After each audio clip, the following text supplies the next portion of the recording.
ಬಸ್ಸುಗಳು ತುಂಬಾ ಇದೆ.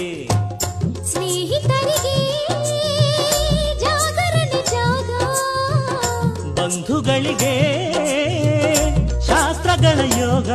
ಹೆಣ್ಣು ನೋಡೋಕೆ ಇದು ಒಳ್ಳೆ ದಿನ, ಹೆಣ್ಣು ಕೇಳೋದಕ್ಕೂ ಇದು ಒಳ್ಳೆ ದಿನ. ನಿಮ್ಮ ಸಂಬಂಧ ನೋಡಿಕೊಂಡು ನಮ್ಮನ್ನು ಕೂಡಿಕೊಂಡು, ಸಂಬಂಧ ನೋಡಿಕೊಂಡು ನಮ್ಮನ್ನು ಕೂಡಿಕೊಂಡು ಉಂಡುಕೊಂಡು ಹೋಗ ಬನ್ನಿರಿ. ಮೈಲಾರಪ್ಪ ಅಪ್ಪ ಕಾವೇರಪ್ಪ, ಮೈಲಾರಪ್ಪ ಕಾವೇರಪ್ಪ ಬಂಗಾರಪ್ಪ ಬೆಳ್ಳಿಯಪ್ಪ, ಪ್ರೀತಿ ಇತ್ತು ನಮ್ಮ ಮದುವೆಗೆ ಬರ್ಬೇಕ್ರಪ್ಪ. ಅಪ್ಪಾಳಮ್ಮ ತಿಪ್ಪಾಳಮ್ಮ ಆಂಡಾಳಮ್ಮ ಸಿಂಗಾರಮ್ಮ ಗಮನವಿಟ್ಟು ನಮ್ಮ ಮದುವೆಗೆ ಬರ್ಬೇಕ್ರಮ್ಮ. ತಪ್ಪದೆ ಹಾಜರಿ ನೀಡಬೇಕು, ತಪ್ಪದೆ ಅಕ್ಷತೆ ಹಾಕಬೇಕು, ತಪ್ಪದೆ ಹಾಜರಿ ನೀಡಬೇಕು.